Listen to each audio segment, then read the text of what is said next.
when I was very young, my father was killed at the end of the war, so my mother and I came down here usually for the summer, and it was a big sort of family get-together, and I think that my mother found that very comforting, so she was quite relaxed. And I think the big thing about Greenway and why everybody feels so welcome is that it does have a very relaxed feeling about it, and I think that is what people enjoy. My grandmother and I used to walk down to the boathouse and watch all the boats come by in the afternoon. I think there is one paddle steamer left now, so if you're lucky, if you come here now, you might see the same paddle steamer that I saw 50 or 60 years ago.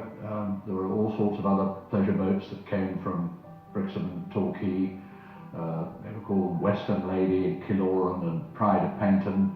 You can see what an impression they made on me. I can still remember the names. Then we walked up again and had Devonshire cream tea, probably in the room we're sitting in now.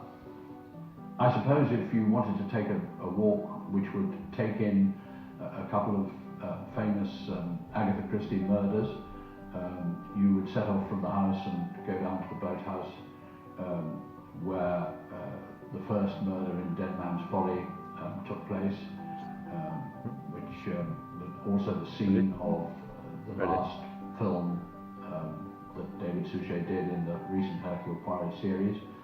And then if you walk on your way back, you pass the Battery, where you get a beautiful view of Dittisham. To me, that's what Greenway is all about. A little bit of land and this beautiful little village the other side of the river. And that is where Amy S. Crail died in Five Little Pigs. So you can take a gasp for having paid your respects to two dead people and walk back to the house.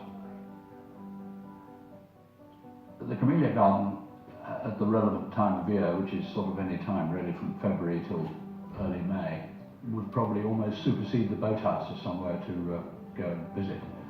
That's sort of on the way down to Greenway Quay, and it's a spectacular place to see a very pretty flower. But I would try and go sort of to the top of the hill as well and look down the river towards Dartmouth. That's very beautiful too.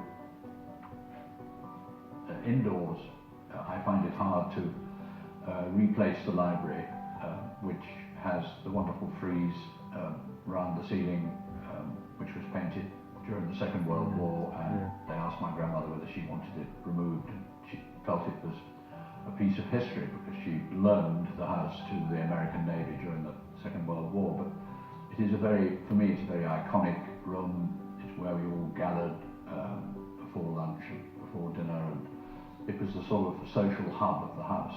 And I always sort of slightly get a lump in my throat when I walk through the door. I don't think the National Trust has changed the property at all, really, apart from building a visitor centre where people can check in and things like that. I mean, obvious things which any public visiting site has to do. But I mean, I think the beauty of the National Trust, and I suppose one of the reasons we chose the National Trust when we decided that we'd like the public to have access to it, is that the National Trust don't change places. And inside, we were careful enough to leave enough furniture so that it looked exactly the same as the day we walked out.